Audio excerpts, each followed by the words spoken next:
सबसे पसंदीदा debate show यानी बहस के शो देश की बहस में मैं दीपक चौरसिया अपने तमाम दर्शकों का, मेहमानों का सादर वंदन करता हूं, अभिनंदन करता हूं, नमस्कार करता हूं।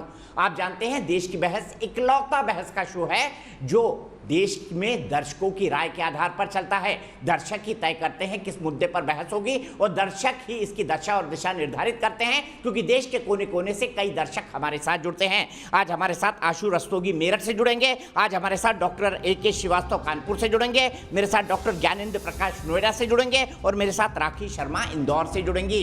लेकिन आज का मुद्दा क्या है, ग्राफिक्स के जरिए ये देख लेते हैं। आज का मुद्दा है असम के CM का ये बयान जिसमें उन्होंने कहा है कि आबादी को कंट्रोल करने के लिए 2 चाइल्ड पॉलिसी लेकर आएंगे। उनका कहना है कि 29% की दर से अल्पसंख्यकों की आबादी, मुसलमानों की आबादी बढ़ रही है। आज इसी पर बड़ी बहस करेंगे। बच्चे 2 ही अच्छे की बात पर कट्टरपंथियों को आपत्ति क्यों, इसी पर बहस होगी, क्योंकि इसे बहस का मुद्दा आप लोगों ने बनाया है 60% वोटों के साथ। लेकिन मैं आपको ये बता दूं, जनसंख्या नियंत्रण क्या भारत के लिए अपना वजूद बचाने जैसी चुनौती है? मैं इसे सबसे गंभीर चुनौती इसलिए मानता हूं क्योंकि अगर हमारे पास संसाधन 10 लोगों को खिलाने का होगा और 100 लोग पैदा हो जाएंगे, जिसे एक अनार 100 बीमार कहते हैं, तो ऐसे में देश क्या उसका बोझ उठा पाएगा? गरीबी और बढ़ेगी, भुखमरी और बढ़ेगी, देश के संसाधन बोझ के तले दब जाएंगे। ऐसे में देश की हालात आज से 20-25 साल बाद क्या होगी? हम अपने बच्चों के लिए क्या छोड़ के जाएंगे?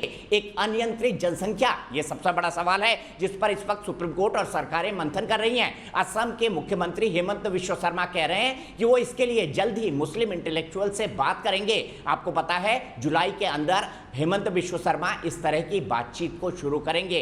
क्या देश में एक जनसंख्या नियंत्रण कानून की जरूरत नहीं है? क्या देश को नहीं कहना चाहिए बच्चे 2 ही अच्छे? प्रधानमंत्री मोदी ने यह बात लाल किले की प्राचीर से भी कही थी कि इसके बारे में देश को गंभीरता से सोचना होगा। आज इसी पर बहस होगी। लेकिन क्या है और क्यों है यह बहस, बताते हैं असम के मुख्यमंत्री का क्या बयान है इस पर।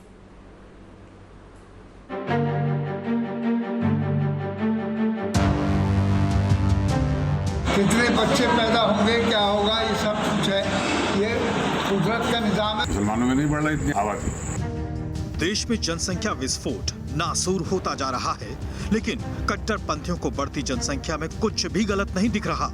जबकि असम और यूपी की सरकारों ने जनसंख्या विस्फोट के खिलाफ सख्त कदम उठाने की पहल कर दी है। असम के मुख्यमंत्री हेमंत बिस्व शर्मा 4 जुलाई को 150 मुस्लिम बुद्धिजीवियों से बढ़ती जनसंख्या पर चर्चा कर रहे हैं।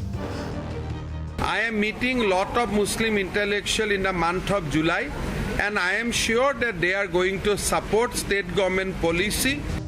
लेकिन कट्टरपंथी जनसंख्या विस्फोट से अलग लगातार राजनीतिक रंग देते हुए बेतुके बयान दे रहे हैं।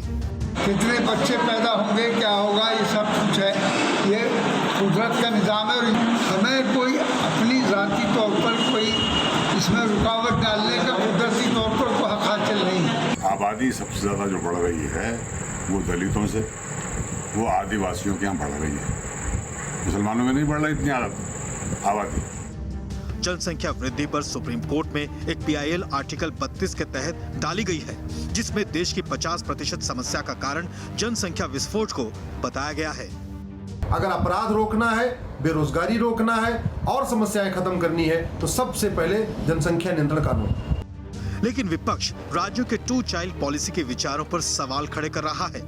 उत्तर प्रदेश में चुनाव आ रहे हैं, आसाम में 5 साल हो गए, फिर चुनाव भी खत्म हो गया वहाँ पे। जब इनकी 5 साल सरकार वहाँ पे आसाम में थी तो ये मुद्दा क्यों नहीं उठाया? हालांकि इस बात से इनकार नहीं किया जा सकता कि बढ़ती जनसंख्या के बोझ तले देश की आर्थिक स्थिति और संपदा पर बुरा असर पड़ रहा है। 30 बच्चे पैदा कर रखे हैं, उनसे ही बेरोजगारी फैल रही है, देश में गरीबी आ गई है। देश की बहस में ऐसे मुद्दे पर चर्चा है जिस पर हर देशवासी को बेहद गंभीरता से ध्यान देने का वक्त आ गया है। लेकिन कट्टरपंथी सोच और अशिक्षा लगातार इस चुनौती को जनसंख्या विस्फोट की तरह बढ़ा रहा है। तो आज देश की बहस में क्या सवाल है, सबसे पहले ये देख लेते हैं। सवाल बेहद महत्वपूर्ण है, इस पर मुझे और आपको ही नहीं बल्कि पूरे देश को चिंतन करना चाहिए। क्या हम आज दुनिया की सबसे बड़ी युवा आबादी के साथ तो जी रहे हैं? क्या कुछ सालों में यह दुनिया की सबसे बड़ी वृद्ध आबादी बन जाएगी? और इस जनसंख्या का नियंत्रण कैसे किया जाए? क्या बढ़ती जनसंख्या देश की आज सबसे बड़ी समस्या है? हाँ या नहीं में आपको जवाब देना है। जवाब के तरीके आपको पता है। आप हमारी वेबसाइट पर जा सकते हैं, आप हमारे मोबाइल ऐप को डाउनलोड कर सकते हैं, जिसे डाउनलोड करना बेहद आसान है। आप हमारे ट्विटर हैंडल पर जा सकते हैं, आप हमारे फेसबुक पेज पर जाकर भी वोट कर सकते हैं। कार्यक्रम के बारे में अगर कोई राय है या सुझाव है तो 9711002266 पर हमें व्हाट्सएप करें। सीधे अपने पैनल को इंट्रोड्यूस करता हूं। मेरे साथ प्रेम शुक्ला जी हैं, भारतीय जनता पार्टी के नेता। मेरे साथ फिरोज बख्त अहमद साहब हैं, टू चाइल्ड पॉलिसी के याचिका करता है और साथ ही साथ जो उर्दू यूनिवर्सिटी है उसके चांसलर, वाइस चांसलर हैं। मेरे साथ तहसीम पूनावाला हैं, पॉलिटिकल एनालिस्ट। सबसे पहले तहसीम आपसे शुरू करूंगा। क्यों विरोध का स्वर शुरू हो जाता है कट्टरपंथियों के बीच कि नहीं भाई मुसलमानों को मत रोको आबादी बढ़ाने से? और क्या आबादी बढ़ाना सिर्फ मुसलमान ही बढ़ा रहे हैं? भाई हिंदुओं की भी बढ़ रही है। तो इसको धर्म और मजहब के चश्मे से तहसीम क्यों देखा जाता है? हेमंत बिश्व शर्मा के इस बयान में किसी को क्या आपत्ति है कि वो आबादी नियंत्रण के लिए मुस्लिम इंटेलेक्चुअल से बात करके उन्हें समझाएंगे कि ये गलत है तरीका? अच्छी बात है अगर वहां के मुख्यमंत्री मुस्लिम इंटेलेक्चुअल से बात करें, लेकिन हिंदू इंटेलेक्चुअल से भी बात करें। माननीय मोदी जी के घर में कितने बच्चे थे, उनके माँ बाप के? हेमंत बिश्व शर्मा के कितने माँ बाप के कितने बच्चे थे? हिंदू फर्टिलिटी रेट आज की तारीख में, व्यक्तिगत ना हो प्लीज, मेरे ख्याल से हम एक फॉरवर्ड लुकिंग बहस कर रहे हैं, इसमें पीछे जाने का कोई लॉजिक नहीं है तहसीम। क्योंकि बिल्कुल सर, लेकिन अगर आप एक कम्युनिटी को डिमोनाइज करने की कोशिश करेंगे तो प्रश्न उठेगा। मेरे भी 7 भाई बहन थे, लेकिन आज हमारे घर में सब लोग बोलते हैं बच्चे 2 ही अच्छे, और सबके 2 बच्चे हैं। और उसी बात को मैं आगे बढ़ाते हुए कहता हूँ, पार्लियामेंट्री आंकड़े कहते हैं कि मुस्लिम फर्टिलिटी रेट है 3.4% और हिंदू फर्टिलिटी रेट है 2.8%, तो लगभग सेम ही है। इनफैक्ट हिंदू फर्टिलिटी रेट बढ़ा है जबकि मुसलमान फर्टिलिटी रेट गिरा है। दूसरी बात, कॉन्ट्रासेप्टिव्स का यूसेज और बच्चे और इस्लाम में ये कहा जाता है कि आप कॉन्ट्रासेप्टिव्स को यूज नहीं कर सकते। जो बीजेपी के हमारे प्रवक्ता है वो कॉन्ट्रासेप्टिव समझेंगे नहीं, तो मैं बता दूं जैसे कि कॉन्डम हो गया, जो औरतें दवाई खाती बच्चे नहीं पैदा करने के लिए। कॉन्ट्रासेप्टिव्स का यूसेज परसेंटेज वाइज कुरैशी जी की रिपोर्ट है, मुसलमानों में ज्यादा है, वो ज्यादा कॉन्ट्रासेप्टिव्स यूज करते हैं। और मुसलमानों का आपके पास कोई भी डेटा नहीं है जिन्होंने फैमिली प्लानिंग का विरोध किया। तो बार बार ये बताना कि मुसलमानों की वजह से आबादी बढ़ रही है, गलत है। अगर आपका शो कहता है कि भारत में फैमिली प्लानिंग होनी चाहिए, मैं इस चीज से इत्तेफाक करता हूं, लेकिन मुसलमानों से हम बातचीत करेंगे, वार्तालाप करेंगे, हिंदुओं से क्यों नहीं करेंगे, बाकी लोगों से क्यों नहीं करेंगे? आंकड़े मैंने बताया, आप मेरे आंकड़ों को चैलेंज कीजिए। नहीं, असम के मुख्यमंत्री कह रहे हैं कि उनके राज्य में पॉपुलेशन की दर अल्पसंख्यकों में 29% की है, और खासकर मुसलमानों का जिक्र किया है उन्होंने। इस आंकड़े को कैसे डिनाई करेंगे आप? exactly. बताइए। क्योंकि जो आंकड़े हैं वो मैनिपुलेटेड आंकड़े हैं, पहली बात। दूसरी बात, मैंने आपको पार्लियामेंट्री आंकड़े दिए, वो क्या कहते हैं उससे मुझे फर्क नहीं पड़ता। जो पार्लियामेंट के आंकड़े, या तो मुख्यमंत्री जी कहते पार्लियामेंट में जो आंकड़े होम मिनिस्ट्री देती, गलत है।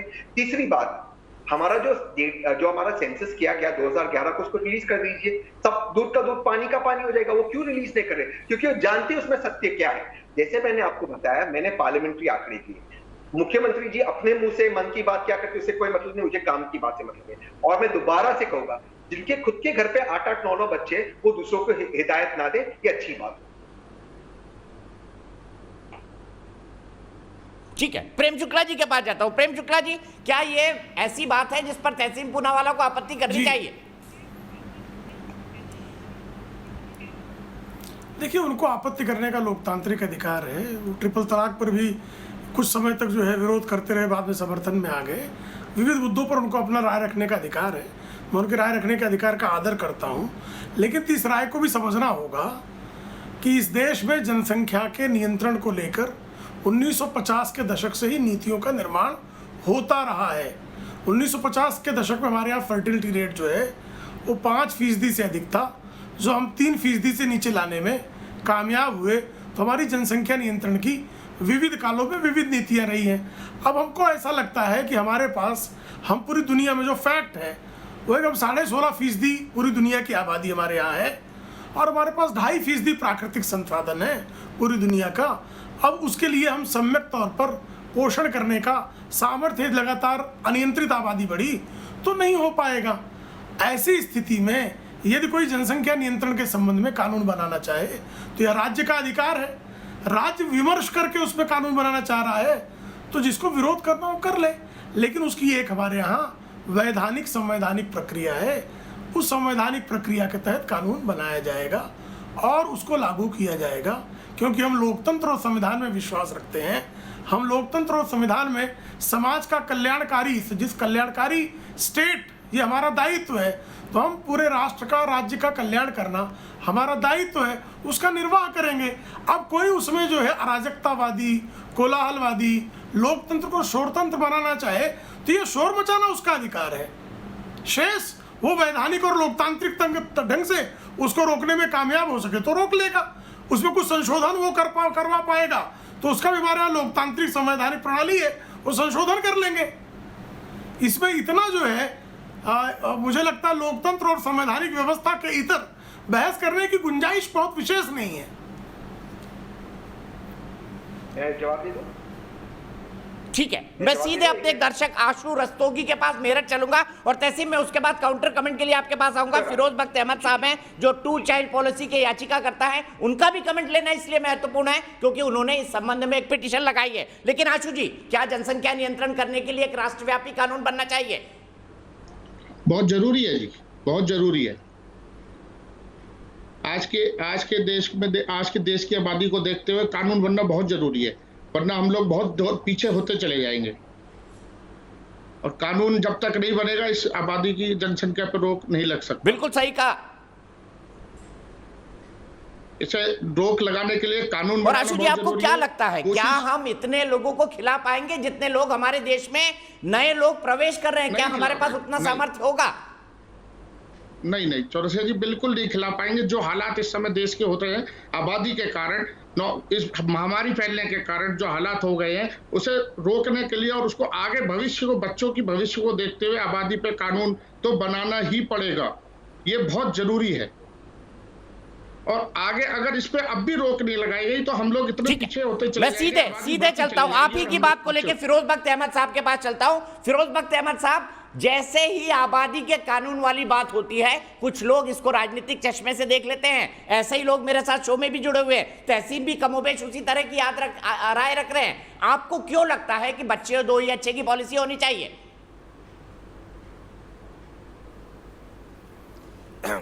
देखिए दीपक जी, मैं इस बात में यकीन रखता हूं कि इन द लॉन्ग रन ये जो पॉपुलेशन एक्सप्लोजन है, ये न्यूक्लियर एक्सप्लोजन से ज़्यादा ख़तरनाक है।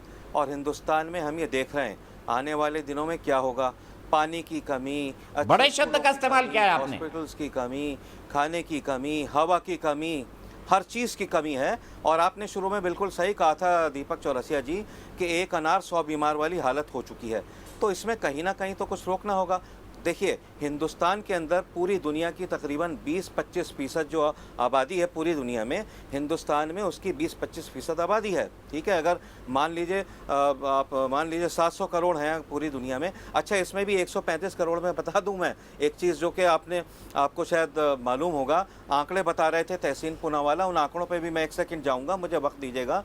हिंदुस्तान की आबादी जो हमारे आंकड़े हैं सरकारी 135 करोड़ है, उसमें उस 135 करोड़ में 25 करोड़ ऐसे हैं जो कि जिनको हम घुसपैठिया कह सकते हैं, उनके आधार कार्ड हैं या नहीं हैं उसका आप जानते हैं। 5 करोड़ के जो बच्चे हैं बहुत छोटे छोटे, उनके आधार कार्ड बने नहीं हैं। तो कायदे से देखा जाए तो हिंदुस्तान की आबादी आज की तारीख में 160 करोड़ के आसपास है, जो कि चाइना से ज़्यादा है।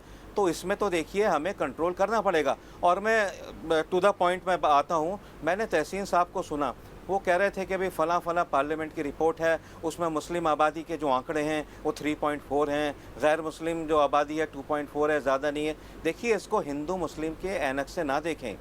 हिंदुस्तान बहुत बड़ा मुल्क है। इस हिंदुस्तान कोशिश ये कर रहा है under the leadership of Modi ji कि हम $5 ट्रिलियन की इकोनॉमी बने। वो हम जब तक नहीं बन सकते जब तक हम अपनी आबादी को कंट्रोल ना करें। और इसको ज़रा सी कोई बात होती है, अभी मैंने शफीकुर रहमान बर्क साहब को ये कहते हुए सुना, वो अपने तौर पे ठीक हैं कि भाई अल्लाह की देन है, बच्चे बिल्कुल ठीक हैं। लेकिन आप ये भी तो देखिए ना, अल्लाह की देन है तो आप अल्लाह ने अगर आपको औलाद दी है तो उसको अच्छी तालीम दीजिए, अच्छा खाना दीजिए, अच्छा पीना दीजिए, उसको अच्छा इलाज दीजिए, उसको अच्छा एंटरटेनमेंट दीजिए। ये तो आप कर नहीं पा रहे हैं आप। और क्या हो रहा है अलावा इसके, हम देखते हैं कि जो अनपढ़ लोग हैं, एक मिनट, बिल्कुल सही फिरोज साहब, यहीं से मैं बढ़ता हूं और यहीं से मैं तहसीन पूनावाला को जोड़ता हूं। फिरोज साहब रुकिए, बहुत वक्त है हमारे पास डिबेट का। लेकिन तहसीन मुझे बताइए, क्या फिरोज बख्त साहब गलत बोल रहे हैं? अल्लाह की देन है बच्चे, भगवान की देन है बच्चे, इसमें किसी से कोई इनकार नहीं है। लेकिन वो बच्चे जिनको हम तालीम ही ना दे सके, जिनको 2 जून की रोटी ना दे सके, जिनको अच्छी शिक्षा ना दे सके, क्या उनको इस देश में आना चाहिए? जिनकी डिग्री मिलते नहीं हो, बिल्कुल सही कह रहे हो, बिल्कुल सही फरमा रहे हो, डिग्री नहीं मिलते हो, फिर झूठ निकले उसमें। मैं उस डिबेट में नहीं जानना चाहता हूँ। दीपक भाई, आपका शो इस मुल्क का सबसे अहम शो है, और रोज 8:30 बजे मुल्क की नजर आपके टीवी चैनल पे होती है आपके शो की तरफ। तो फिरोज भाई, जिनकी मैं बहुत इज्जत करता हूँ, जब आपके शो पर आते तो और उन्होंने सुप्रीम कोर्ट में याचिका डाली, थोड़ा सा रिसर्च करना चाहिए। क्यों मैं कहता हूं, जब वे कहते हैं आधार कार्ड नहीं, बच्चों के नहीं बने, आधार कार्ड पैमाना नहीं है नागरिकता का। ये बात मैंने नहीं, अमित शाह जी ने सैकड़ों बार कहा है पार्लियामेंट में, और शायद मोदी जी ने आपको इंटरव्यू में भी कहा है, लेकिन कई बार कहा। जनसंख्या के नजरिए से बोल रहे हैं, टेक्निकल क्यों उठा रहे थे? जनसंख्या के नजरिए से बोल रहे हैं। जब वो पैमाना है ही नहीं तो आप उसको कैसे लेते हैं? जो पैमाना है, मैंने आपको चैलेंज किया 2011 के सेंसस के रिपोर्ट, आप क्यों उसको बाहर नहीं कर रहे? क्योंकि आपका झूठ एक्सपोज हो जाएगा। दूसरी बात, और यहाँ पे अपनी बात समाप्त करता हूँ sir, please I request, don't interrupt. पैमाना वही, मैं आपको पैमाना बताता हूँ, क्योंकि आप दीपक जी आपको बता देता हूँ। ओके, डोंट इंटरप्ट मी, मैं आपको बताता हूँ। पैमाना है आपको, अश्विनी जी मैं तुरंत आ रहा हूँ उसके बाद आपके पास। पैमाना है, आप 2011 का सेंसस डाल दीजिए। दूसरी बात, मगर ये ना कहिए कि पैमाना आप ही का सही है, पैमाने औरों के भी हैं। Sir, let us leave it to the court of law. Sir, कौन सा पैमाना होना चाहिए? कॉन्स्टिट्यूशनल होना चाहिए। मन की बात नहीं होनी चाहिए, काम की बात। बिल्कुल, मन की बात खाली होती है, खोखली होती है। अपनी लास्ट लाइन तभी हमने सुप्रीम कोर्ट की मदद ली है, उच्चतम न्यायालय की मदद ली है, इसी वजह से कि पैमाना वही सेट बोलने दीजिए ना प्लीज फिरोज साहब। तहसीब पुनावाला, फिर Ashwini Upadhyay, please panel control करें। सुप्रीम कोर्ट की मदद नहीं ले रहे, आप वहां पे प्लीडिंग में जा रहे हो। एक केस लेके आप रिट पिटीशन में प्लीड कर रहे हो। प्लीड करना और मदद लेना दो अलग चीज है। प्लीज आप इस लीगल पॉइंट को भी समझ लीजिए। तीसरी बात, अपनी बात में समाप्त करता हूं सर। देखिए, मैं आपका शुक्रगुजार हूं कि आप और मेरे आपके पहले जो प्रवक्ता बोले, किसी ने भी जो मैंने आंकड़े दिए उसको चैलेंज नहीं किया। वो पार्लियामेंट्री आंकड़े दिए, तो आंकड़े मैंने सही दिए। तो जब मैं आंकड़ों पर बात कर रहा हूं, आप लोग मन की बात कर रहे हो। मैं दोबारा अपनी बात समाप्त करता हूं। मन की बात खाली और खोखली होती है, काम की बात मैं करता हूं। आंकड़ों को आपने हिंदू मुस्लिम की ऐनक से देखा ना, वो गलत है सर। उनका प्रश्न था, दीपक भाई से पूछ लीजिए। ठीक है, अश्विनी उपाध्याय जी बताइए। हिंदू मुस्लिम के पैमाने से ना देखिए। तहसीब पुनावाला कह रहे हैं कि जो आबादी दर मुसलमानों की है वो हिंदुओं से कम है फर्टिलिटी रेट, और ये आंकड़े हेमंत विश्व शर्मा के गलत हैं कि मुस्लिमों की आबादी ज्यादा गति से बढ़ रही है। फैक्चुअल सिचुएशन क्या है बता दीजिए। तहसीब ने पार्लियामेंट को कोट करके आंकड़े बताए, ये उनका दावा है। मैं आपको कोट करके बताता हूं। पहली बात तो ये कि अगर वास्तव में सब लोग हम दो हमारे दो कर रहे हैं, तो मैं तो कहता हूं कि आप फांसी की जनसंख्या विस्फोट करने वालों को फांसी कानून दे दीजिए, कोई फर्क ही नहीं पड़ेगा। जब सब लोग हम दो हमारे दो कर ही रहे, फिर मिर्ची क्यों लग रही है कानून बनाने पे? फिर तो आपको, अगर हर आदमी ट्रैफिक का फॉलो कर रहा है, सीट बेल्ट पहन रहा है, तो सीट बेल्ट न पहनने वालों को आप 1 लाख रुपए पेनाल्टी कर दीजिए, क्या फर्क पड़ेगा जब सब लोग सीट बेल्ट पहन रहे। अगर सब लोग हेलमेट पहन रहे तो आप 2 लाख रुपए हेलमेट न पहनने पेनाल्टी कर दीजिए, तब भी कोई फर्क नहीं पड़ेगा, क्योंकि सब लोग पहन रहे। अब मैं आता हूं आंकड़ों का जवाब, मैं आंकड़ों से देता हूं। दुनिया की पूरी जनसंख्या 750 करोड़ है, 750 करोड़, और हमारी जनसंख्या लगभग 150 करोड़ है। हमारा क्षेत्रफल दुनिया का मात्र 2% है। टोटल दुनिया की जनसंख्या 750 करोड़। अगर उसके रेशियो में देखिए, फिर तो हमारी आबादी केवल मात्र 15 करोड़ होनी चाहिए थी, बस, इससे ज्यादा होनी नहीं चाहिए। अब आगे आता हूं। पानी हमारे पास 4% दुनिया का, जमीन हमारे पास दुनिया की 2%, और जनसंख्या हमारी 20% हो चुकी है। रसिया से तुलना कर लीजिए। रूस का क्षेत्रफल दीपक जी हमसे 5 गुना ज्यादा, 5 गुना रूस का क्षेत्रफल हमसे ज्यादा है। जनसंख्या मात्र 15 करोड़ है, बच्चे मात्र 5000 पैदा होते हैं। भारत में 70,000 बच्चे रोज पैदा होते हैं। अमेरिका से तुलना कर लीजिए, क्षेत्रफल अमेरिका का हमसे 3 गुना, जनसंख्या मात्र 33 करोड़, मात्र 11,000 बच्चे पैदा होते हैं। भारत की जनसंख्या 150 करोड़, 70,000 बच्चे पैदा होते हैं। कनाडा का तुलना कर लीजिए, कनाडा का क्षेत्रफल हमसे 3 गुना, जनसंख्या मात्र 4 करोड़, बच्चे पैदा होते हैं केवल 900। हमारे यहाँ 150 करोड़ हो चुके हैं, 70,000 रोज पैदा हो रहे। आप जिस चीन की बात करते हैं, चीन की हमारी तुलना हो ही नहीं सकती, क्योंकि चीन का क्षेत्रफल हमसे 3 गुना। चीन की जनसंख्या 144 करोड़, और चीन में अगर 144 करोड़ तो 144 करोड़ क्योंकि 100% बच्चे हॉस्पिटल में पैदा होते हैं, और पैदा होने के 24 घंटे के अंदर उनका यूनिक आईडी जनरेट हो जाता है। हमारे यहाँ तो 10वीं में बच्चा जाता है तब जाके उसका आधार बनता है। जब तक ड्राइविंग लाइसेंस नहीं बनवाना हो, कोई सरकारी काम नहीं रुकता, तब तक आधार नहीं बनता। हमारे यहाँ बच्चे आज भी 25% बच्चे घरों में पैदा होते हैं, गाँव में पैदा होते हैं। उनका सरकारी आंकड़ों में रिकॉर्ड तब आता है जब अगला सेंसस होता है, उसके पहले बीच में पता नहीं चलता कितने बच्चे पैदा हो चुके। हम बड़ी सीधी सी बात है, हमें शुद्ध हवा नहीं मिल पा रही है। और ये जो विरोध कर रहे हैं मैं इनसे पूछना चाहता हूं, आपको शुद्ध हवा मिल रही क्या? आपको शुद्ध पानी मिल रहा है क्या? आपको शुद्ध फल मिल रहा है क्या? आपको शुद्ध अनाज मिल रहा है क्या? आपको शुद्ध दूध मिल रहा है क्या? सब कुछ अशुद्ध मिल रहा है। इतनी ज्यादा डिमांड हो चुकी है कि सप्लाई पूरी नहीं हो रही है, हर चीज में मिलावटखोरी हो रही है। दूध जहरीला आ रहा है, केमिकल डाल के फसल पैदा की जा रही है, क्योंकि अगर इतना ज्यादा केमिकल नहीं डालेंगे, यूरिया नहीं डालेंगे तो फसल पूरी नहीं हो पाएगी। बड़ी सीधी सी बात है, आप चाहते हो कि इस भारत को हमें गरीब भारत बना दे। आजादी के समय ठीक है श्री जी, आबादी 36 करोड़ थी, आज की डेट में 80 करोड़ लोगों को राशन देना पड़ रहा है। 80 करोड़ को राशन देने का मतलब भारत में 80 करोड़ गरीब है। ठीक है विवेक श्रीवास्तव जी, मेरा सीधा सवाल है, सुनिए विवेक श्रीवास्तव। अश्विनी जी रुकिए, बहुत लंबा हो गया। विवेक श्रीवास्तव जी, मेरा सीधा सवाल है, चाइना तो वन चाइल्ड पॉलिसी लाने वाला देश था, तो आप जैसी कम्युनिस्ट पार्टी को तो 2 चाइल्ड पॉलिसी का दिल खोलकर समर्थन करना चाहिए, आगे आना चाहिए और कहना चाहिए कि ये कानून बनाया जाए। हाँ सुनिए, जनसंख्या नियंत्रण के लिए एक राष्ट्रव्यापी कानून हो। हाँ, अब अश्विनी उपाध्याय जी ने इतने सारे डेटा दे दिए, लेकिन वो डेटा किस दिशा में इनके आर्गुमेंट को ले जा रहे हैं वो किसी को नहीं मालूम। दूसरी बात, चाइना की इन्होंने इतनी तारीफ करी, मैं बड़ा खुश हूँ। अश्विनी उपाध्याय जी, अब आप ये भी अपील कर दीजिए कि भारत भी साम्यवाद की तरफ बढ़ जाए, उससे सारी समस्याएं अपने आप हल हो जाएंगी। आपने बड़े आसानी से कह दिया चाइना के अंदर 1 चाइल्ड पॉलिसी है, लेकिन चाइना के अंदर इंप्लीमेंटेशन के रूल्स अलग हैं। चाइना भारतीय जनता पार्टी जैसी कम्युनल पार्टी द्वारा गवर्न नहीं हो रहा। वहां पे हिंदूवाद और हिंदू राष्ट्र की डिमांड्स नहीं उठ रही है। वहां पे सभी धर्म एक समान हैं। क्या आप कर पाएंगे? मुझे आपकी 2 चाइल्ड पॉलिसी में कोई प्रॉब्लम नहीं, आप 1 चाइल्ड बनाएंगे तो भी प्रॉब्लम नहीं है। वहाँ धर्म अफीम है, वहाँ कोई धर्म को आप उइगर मुसलमानों को क्यों मारते हैं? फिर बताइए ना, अगर सब धर्म एक समान है तो उनको सुअर का मांस क्यों खिलाते हैं कैंप में रखकर? बताइए ना। मैंने तो बोला था आपको कि चलिए चाइनीज एम्बेसी के सामने प्रदर्शन करिए कि मुसलमानों पर अत्याचार बंद करे चाइना। अरे पहले सुनिए, इनकी पॉलिसी में समस्या क्या मैं बता देता हूँ। ये सेक्युलरिज्म को मानते नहीं, माइनॉरिटीज को सेकंड ग्रेड सिटीजन मानते हैं, और जब ये इस पॉलिसी के इम्प्लीमेंटेशन प्रोसेस पे आएंगे। अरे तो बताइए ना, शी जिनपिंग चाइना वाले कितने सेक्युलरिज्म को मारते हैं, मुसलमानों को क्यों मारते हैं? बताइए ना। चीन वाले बताइए ना, सुअर का मांस क्यों खिलाते हैं उनको? मुसलमानों को सुअर खिलाते हैं। भाई चीन में आप चीन के साथ है कि मुसलमानों के साथ है? क्यों रखा गया है?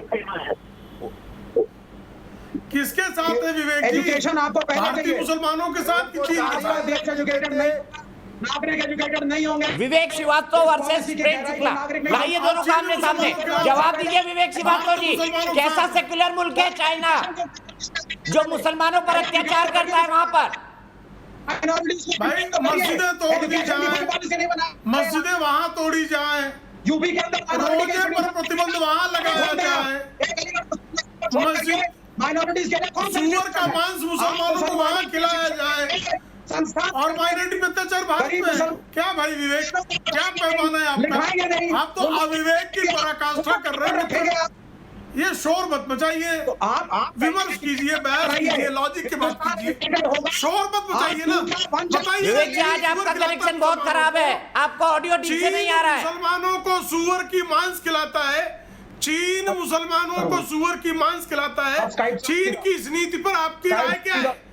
ये नीति सही है, गलत है? ये चीन का अपराध है कि चीन का नियम है? चीन के इस नीति के आप प्रशंसक है, विरोधी है? बहुत एक छोटा सा प्रश्न है मेरा। अरे भैया, चाइना के अंदर शिक्षा भी है, चाइना के अंदर इको राइट और फ्रीडम भी है, चाइना के अंदर बोलिए, तो यहाँ आपने फैला रखा है। फट रही है, फट के हाथ में आ गई है, इसको कहते हैं फट के हाथ में आना। महाराज सारे तर्क फट गए, सारे तर्क फट गए, ऐसी बातों का प्रयोग ना करें। सारे तर्क फट गए, कुछ बचा नहीं, बेड़ा गर्क कर दिया आपने, क्योंकि सत्य बोलने से बात करे हुए नहीं। मैं अरे भाई, मैं भाषा में बड़ा, भाषा की मुझे समझ है, और मैं कोई अभद्र भाषा का प्रयोग नहीं कर रहा हूँ। तर्क फटना, बेड़ा गर्क होना, ये भारतीय भाषाओं में का लालित्य है मित्र। आप हिंदी भाषा फिर जानते नहीं है, हिंदी भाषा का लालित्य है। अभी तो मैं काशिका पर नहीं आया हूँ, अभी तो मैं हिंदी में आपसे विमर्श कर रहा हूँ। मैं तो काशी का बोलने का अधिकारी हूँ, क्योंकि काशी क्षेत्र का हूँ। देखिए, मैं तो काशी का बोलने का अधिकारी हूँ, और काशी का में जो है ऐसे शब्द बहुत सहज है, और हिंदी में काशी का स्वीकार्य भाषा है, और मैं तर्क सम्मत भाषा शास्त्र के अनुकूल आपसे बोल रहा हूँ। लेकिन बताइए, सुअर की मांस खाना, खिलाना, ये चीन की अच्छा, एक काम करिए विवेक श्रीवास्तव जी, आप एक बार कनेक्शन काट के फिर से जोड़िए। आपका ऑडियो बिल्कुल ठीक नहीं आ रहा है, आपको मेरी आवाज मिल रही होगी। इसी बीच में चलता हूं मेरे एक दर्शक डॉक्टर AK श्रीवास्तव के पास कानपुर। डॉक्टर श्रीवास्तव, क्या कहेंगे, क्या टू चाइल्ड पॉलिसी का नेशन वाइड कानून बनना चाहिए देश में? बिल्कुल सर, बनना चाहिए दीपक सर, क्योंकि कारण क्या है कि अगर किसी भी देश को श्रमबद्ध अगर बनना है, शक्तिशाली बनना है, और उसमें अपराध मुक्त अगर होना है, तो ये जो हमारा जो डेवलपमेंट ग्रोथ है और पॉपुलेशन ग्रोथ में दोनों का रेशियो समान होना चाहिए। अगर दोनों के रेशियो में समानता नहीं होगी तो हमारा देश तरक्की नहीं कर सकता। पता चला कि कोई सुविधाएं हमारे पास कम है और पॉपुलेशन ग्रोथ बहुत ज्यादा है। अगर हमारा इंफ्रास्ट्रक्चर इतनी तेजी से ग्रोथ नहीं कर रहा है, जितनी तेजी से हमारा पॉपुलेशन ग्रोथ कर रहा है, तो देश को समृद्ध बनाने के जो हमारा सपना है वो कभी नहीं पूरा हो सकता। तो अर्थात इसमें पॉलिटिक्स ना होकर करके इस बात को मेरे ख्याल से करना चाहिए कि जिससे जो है देश जो है समृद्ध बन सके, और समृद्ध बनने के लिए इस प्रपोर्शन पे बहुत ध्यान देना चाहिए कि जो पॉपुलेशन ग्रोथ किस लेवल पे हो रहा है और हमारी सुविधाएं किस लेवल पे बढ़ रही हैं। अगर इस पे ध्यान नहीं दिया जाएगा तो हमारा देश बहुत तरक्की नहीं कर सकता सर, और बहुत सी समस्याएं आगे जाकर के क्लियर हो जाएंगी अगर इस। ठीक है श्रीवास्तव जी, मैं यहीं पे रुकूंगा और सीधे एहतेशाम हाशमी के पास चलूंगा। एहतेशाम हाशमी जी, ये विषय विवाद का और राजनीति का क्यों बन जाता है? क्योंकि सबको पता है कि अगर देश का भला करना है तो हमको अपनी जनसंख्या विस्फोट, जिसको फिरोज बख्त अहमद साहब ने न्यूक्लियर विस्फोट से खतरनाक बनाया, उसको रोकना पड़ेगा। ये सब जानते हैं, आप भी मैं भी, लेकिन फिर भी हम इसको राजनीतिक चश्मे से क्यों देखने लगते हैं? हिंदू मुसलमान क्यों करने लगते हैं?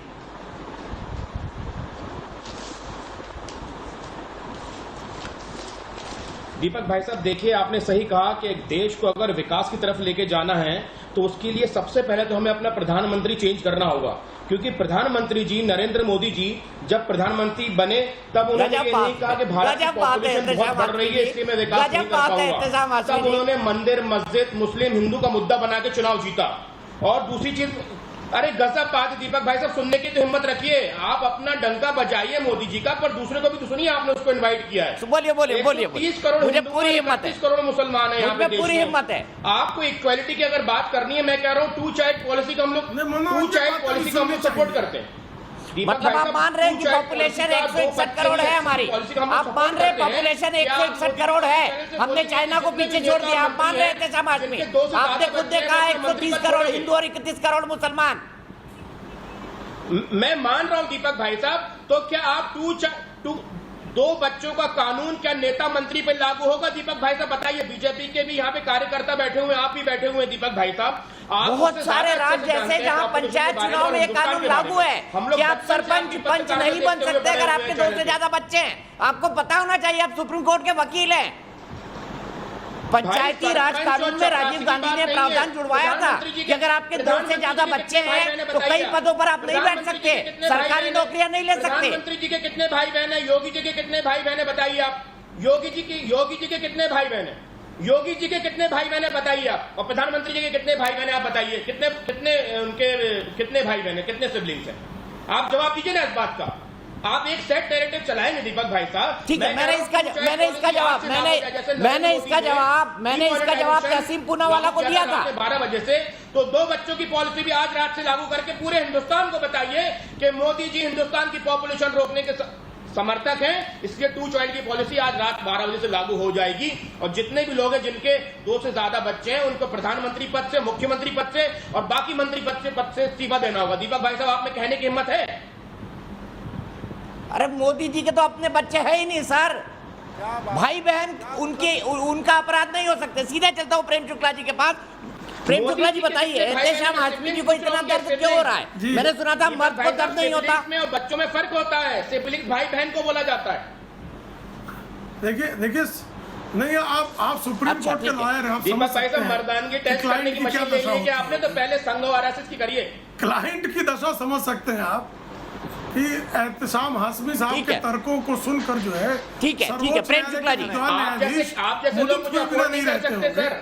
निश्चित लोग मुझे अफोर्ड नहीं कर सकते। नहीं ठीक है, अरे भाई जाइए और किसी मैं कुछ कह नहीं रहा, आपकी प्रशंसा कर रहा हूँ, करके अपना केस आपकी लड़वाइए। प्रशंसा कर रहा हूँ भाई, मैं प्रशंसा कर रहा हूँ आपकी। हाशमी जी आपकी बड़ी प्रशंसा कर दी, फ्री बेच देंगे तो भी मेरी 5 अभद्रता क्यों कर रहे हैं? ठीक है, हाशमी जो है क्यों अभद्रता कर रहे हो? क्यों?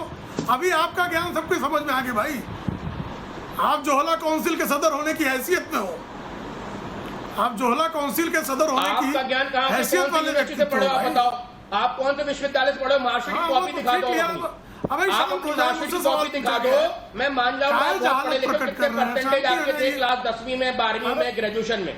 अरे भैया डिग्री लेके आप आते हो और फिर मुझे लोगों को बोलते हो ये जो है फर्जी डिग्री लेके मत बैठो यार चैनल में, फर्जी डिग्री लेके चैनल में मत बैठा करो यार, कम से कम थोड़ा बहुत पढ़ लिख लो यार, मोदी जी का नाम बदनाम कर रहे हो।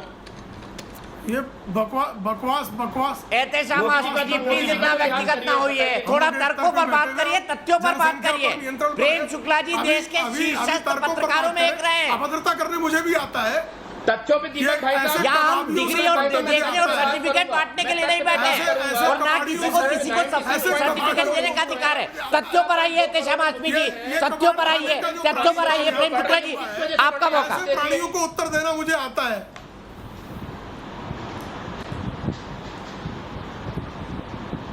ये जो कबाड़ खाने से निकले नमूने हैं, ऐसे नमूनों को उत्तर देने की मुझे भाषा का ज्ञान है, कृपा करके अपने नमूनेपन से बाज आए। चलो आओ दे दो, फिर टेस्ट कर लो। प्रेम जी तर्कों पर आते हैं, छोड़ दीजिए, जो बीत गई वो बात गई। तुम्हारे ज्ञान का आज टेस्ट कर लेते हैं, आ जाओ। भाई ये बकवास किए जा रहे हैं। देखिए जनसंख्या नियंत्रण पर कानून बनने की प्लीज एहतेशाम जी प्लीज, आप आप सुप्रीम कोर्ट के वरिष्ठ वकील हैं, अगर आप इस तरह का तर्क करेंगे नेशनल डिबेट में कैसे चलेगा? मुख्यमंत्री महोदय चर्चा कर रहे हैं,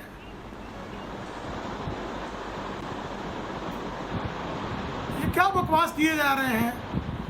कबाड़ खाने से प्रकट हुए व्यक्तित्व बकवास न करें। क्यों आप अपनी जहालत का जो है नमूना यहाँ प्रदर्शित कर रहे हैं?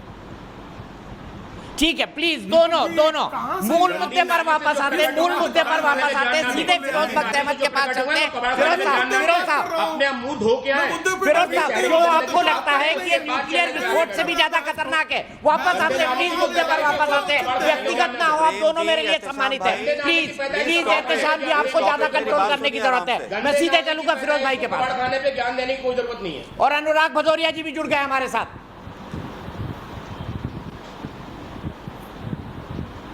नहीं, जहालत की पुड़िया मुझे नहीं जो है देखनी है ना दोस्त। आप जहालत की पुड़िया हो, प्रकट हुए पड़े हो। और गंदी नाले के कीड़े भी नहीं चाहिए यहाँ पे, गंदी नाले के कीड़ों को मत बुलाया करो यहाँ पे। दीपक भाई साहब गंदी नाले प्लीज एहतेशाम आसिफी जी, मैं आपसे ऐसे डिबेट नहीं कर सकता अगर इन शब्दों का इस्तेमाल करेंगे आप। आपने शुरू किया था ये। थोड़ा सा धैर्य से काम लीजिए, सब्र तहम्मुल से काम लीजिए। मुझे एक बात कहने दें, चाहता हूँ, लेकिन जब घटिया लोग डिबेट में आ जाते हैं ना, डिबेट के पूरी लाइन अलग हो जाती है। ये कबाड़ी ठीक है रहने दीजिए एहतेशाम आसिफी जी। मैं किसी के बारे में कोई व्यक्तिगत टिप्पणी नहीं करता, आपके बारे में भी नहीं करना चाहता हूँ, लेकिन आपको संयम ज्यादा रखने की जरूरत है। एहतेशाम आसिफी जी आपने शुरू किया था व्यक्तिगत होकर, माफ कीजिएगा। कम कीजिए फिरोज बख्त साहब।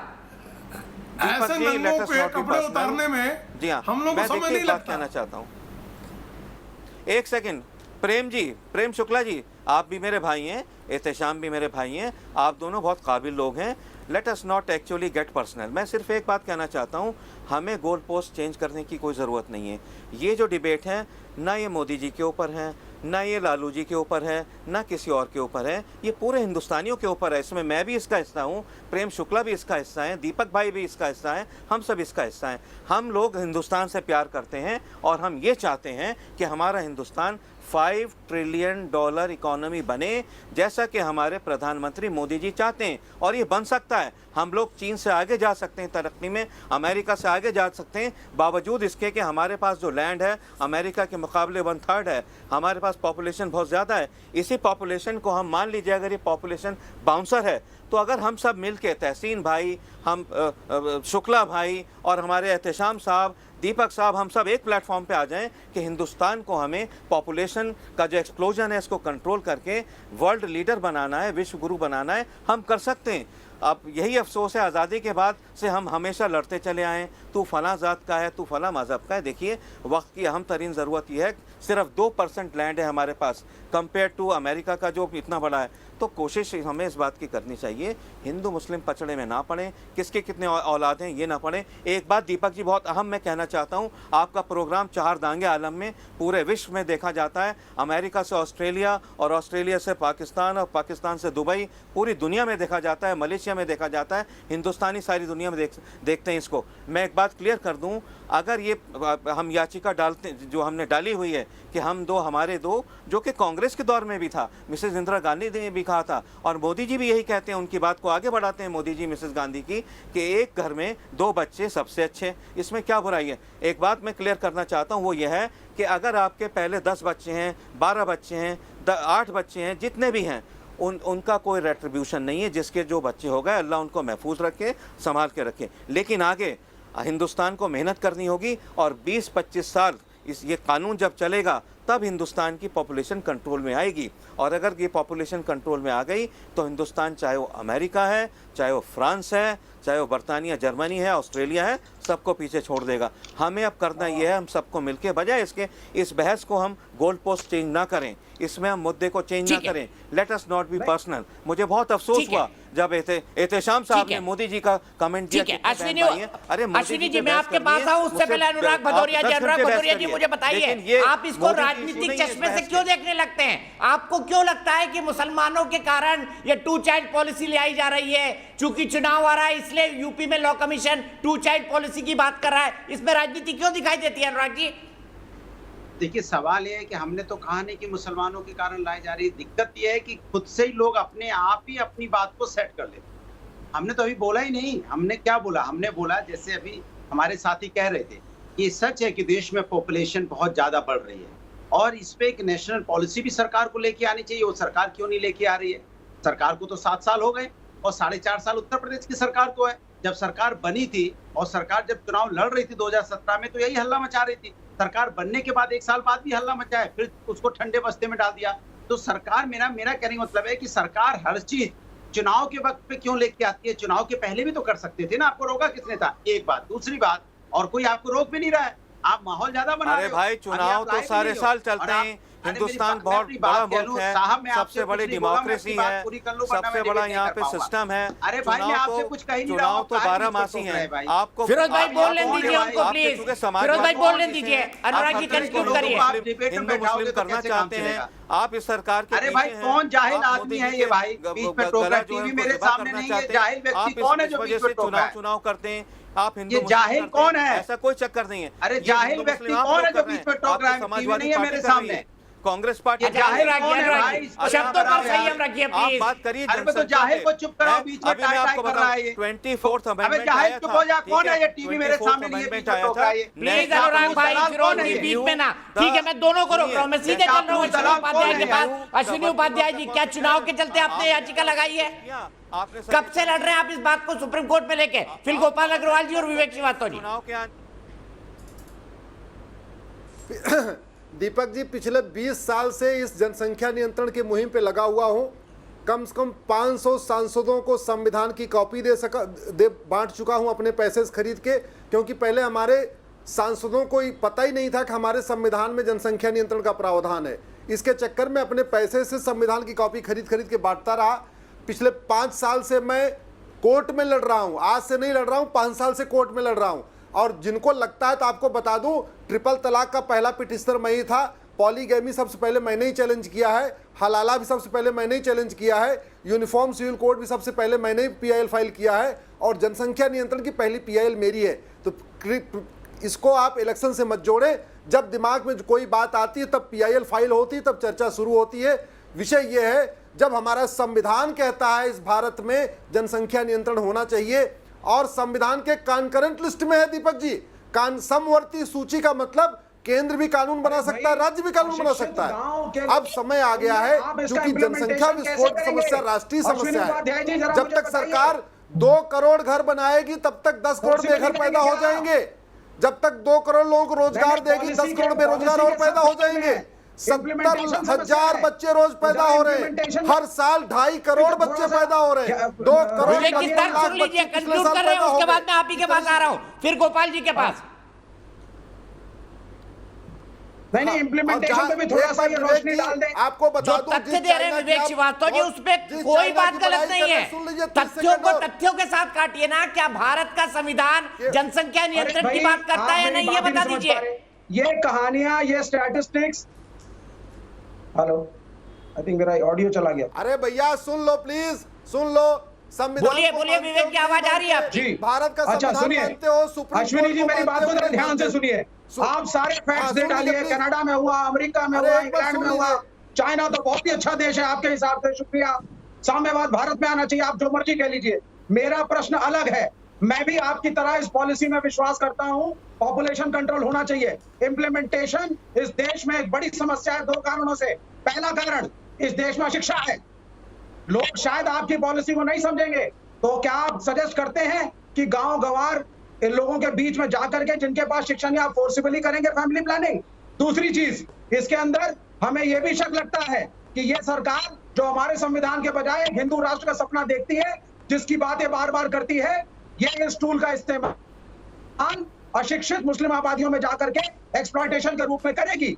और हो सकता है इसमें नागरिकता वाले कानूनों को भी सम्मिलित किया जाए। हैं, उनको समझाइए कि ये जनता का जो एक्सप्लोजन है, इससे कितना भारी नुकसान पहुंच रहा है। मैंने आपको कह दिया, पॉलिसी के अगेंस्ट कोई नहीं है। आपने शुरुआत अच्छी की, लेकिन मैं इम्प्लीमेंटेशन पे बात करता हूँ। आप लोग करनी गाड़ी आते हैं, आप बताइए मुझे। नहीं है तो साथ दीजिए ना। आप मेज की दूसरी तरफ जाके क्यों बैठ जाते हैं? फौज को बुलाएंगे। देखिए आपकी सोच अच्छी है। ठीक है, मैं सीधे गोपाल अग्रवाल के पास चलता हूँ। गोपाल अग्रवाल जी, क्या जो पीआईएल चल रही है उसके पीछे कोई डिजाइन है हिंदू राष्ट्र बना दिया जाए, जो विवेक श्रीवास्तव आरोप लगा रहे हैं? सुन लीजिए विवेक श्रीवास्तव जी, गोपाल अग्रवाल का तर्क भी सुन लीजिए। आप भटक जाते हैं और भड़क जाते हैं। मैं नहीं भटक रहा हूँ, मुझे इम्प्लीमेंटेशन पे वो अपने आप में सुन लीजिए विवेक जी, सुन लीजिए जी। जो ये हिंदू राष्ट्र की इस बात से बात करते हैं, वो क्या 1951 में जब पहली बार पॉपुलेशन कंट्रोल के बारे में पॉलिसी आई थी, तो तब क्या 1951 में हिंदू राष्ट्र बन गया? क्या हिंदू राष्ट्र बनेगा? तो नहीं, हिंदू राष्ट्र अगर बनेगा तो जो बनेगा, अगर सेकुलर पुलिस के थ्रू, विवेक जी सुन लो, जरा बताओ मुझे। भाई सुनिए सर, आप इम्प्लीमेंटेशन की बात करिए ना, और मुझे आप उत्तर नहीं दे रहे हैं। विवेक भाई सुन लीजिए ना, विवेक भाई सुन लीजिए, से ऊपर उठकर है। सुन लीजिए मेरे प्रश्न का उत्तर साफ साफ पहली दीजिए। बात ये है, अशिक्षित इंडियंस देश जो आपके इस पॉलिसी को नहीं मानते, कानून को नहीं मानेंगे, उनको क्या जबरदस्ती फैमिली प्लानिंग करवाएंगे आप? फौज को लाएंगे आप? क्या करेंगे आप? क्या है आपकी मंशा और क्या है आपकी प्लानिंग? क्या करेंगे हम? मैं आपकी पॉलिसी के फेवर में हूँ। हाँ सुन लो, क्या करेंगे विवेक जी? आप जब जोर से चिल्लाते हैं आपकी आवाज फटने लगती है, थोड़ा संयम रखिए, टेक्नोलॉजी को भी समझिए। चाइना अच्छा समझता है टेक्नोलॉजी, आप भी समझिए। अगर चिल्लाएंगे तो आपकी आवाज फट जाएगी, प्लीज कंट्रोल कर देगा। दीपक जी, सबसे पहली बात तो कानून अपना काम करेगा। आप क्यों घबरा रहे हैं? आप क्यों पहले से जो है गोपाल जी कंक्लूड करिए। फिरोज भाई प्लीज गोपाल जी को बोलने दीजिए, एक शब्द नहीं बोले जब से डिबेट में आए। गोपाल जी हाँ सुन लीजिए, सबसे पहली बात है कि यह जो बात हो रही है वो इंसेंटिवाइज करने की है। आज की डेट में सच्चर कमेटी की, दीपक जी आप रिपोर्ट खोल के देख लीजिए, 70 साल हो गए, उसके बाद 65 साल में बद से बदतर होती जा रही है मुसलमानों की हालत। क्या कारण है? क्योंकि वहाँ पे एजुकेशन नहीं है, उनके यहाँ पे प्रॉपरली एम्प्लॉयमेंट नहीं है, गरीबी, पॉवर्टी, ये सब क्यों है? क्योंकि वहाँ पे पॉपुलेशन प्रॉपरली एजुकेशन नहीं है, पॉपुलेशन कंट्रोल नहीं है, उसके कारण आर्थिक उन्नति। आपने क्या कदम उठाए 7 साल में सर? अरे आपने मुसलमानों के एजुकेशन के लिए क्या कदम उठाए? उत्तर प्रदेश में माइनॉरिटीज के कितने इंस्टीट्यूशन खोले 7 साल से? सबसे पहली बात, यहाँ पे संख्या दीजिए मुझे। की बात नहीं कर रहे, अभी हम बात कर रहे हैं इंसेंटिवाइज करने की, क्योंकि आपने कुछ किया नहीं है 7 साल में। हाँ विवेक, माइनॉरिटीज का एक इंस्टीट्यूशन नहीं खोला उत्तर प्रदेश में। क्या है, आपने 65 साल में मुसलमानों 65 साल में चमचागिरी करके किया क्या है? उनकी हालत, मुस्लिम यूनिवर्सिटी है, इतने माइनॉरिटी इंस्टीट्यूशन खोले 7 साल में। यूपी में आपने कितने मुसलमानों के इंस्टीट्यूशन खोले? एक भी नहीं खोला। शिक्षित कराना नहीं चाहते, मेरा बोलेंगे फौज आएगी, आर्मी आएगी, पुलिस आएगी, इम्प्लीमेंट कराएगी फैमिली प्लानिंग। स्ट्रक्चर कमेटी की रिपोर्ट खोली है आपने? ये शोर मचाने से कुछ नहीं होगा, आपको ना सर घर के रहोगे ना घाट के रहोगे। 7 साल का रिव्यू बताइए ना, मुसलमान भी आपको 7 साल की गालियां रिपोर्ट देंगे और बता हिंदू दीजिए भी मुझको। देंगे। अरे विवेक जी, 7 आपको years का रिपोर्ट मुसलमान कार्ड भी बता दीजिए गालियां ना सर। देंगे और हिंदू भी गालियां देंगे। सर मैं किसी को गाली नहीं दे रहा हूं, ना घाट के रहोगे। विवेक जी कंक्लूड करने दीजिए ना उनको प्लीज। विवेक जी बोलने दीजिए। और आप इतना चिल्ला रहे हैं कि आपकी आवाज फट रही है। You are 60 to 70% not audible. Gopal ji conclude करिए प्लीज। हाँ, इस देश में अगर सच्चे तरीके से धर्मनिरपेक्ष सत्ता की स्थापना करनी है तो समाज के हर वर्ग को विकास के, एजुकेशन के, एम्प्लॉयमेंट के, इकोनॉमिक डेवलपमेंट के हमें इक्वल अपॉर्चुनिटी देनी है। अब वो अपॉर्चुनिटी कैसे आएगी? उसमें सबसे बड़ा रोड़ा है पॉपुलेशन ग्रोथ। पॉपुलेशन ग्रोथ में जो माइनॉरिटी है, खासकर मुसलमान, उनकी समस्या का सच्चर कमेटी रिपोर्ट पढ़े तो पता चल जाएगा। उसमें स्पष्ट लिखा हुआ है कि माइनॉरिटीज की अपीजमेंट करते करते किसी भी तरीके से उनकी स्थिति अच्छी नहीं हो रही, तो उनकी स्थिति का कारण समझ में आता है कि पॉपुलेशन कंट्रोल, मल्टीपल विवाह, ये सब बातें कुरीतियां हैं जो हिंदू कोड बिल में हिंदुओं के लिए तो ठीक हो गई, लेकिन मुसलमानों के तरीके में पिछली सरकारों में इतना दम नहीं था। वो तो अपीजमेंट की पॉलिटिक्स करते थे, मुस्लिम वोट बैंक्स के लिए राजनीति करते थे। तो आज एक स्पष्ट सरकार आई है जो कि कम्युनल दायरे से चीजों को नहीं देखती, चाहे वो 3 तलाक हो, पॉपुलेशन कंट्रोल हो, चाहे उसमें मदरसों की हालत हो। अब आसाम को आप देख लीजिए, वहां पे रोका ना।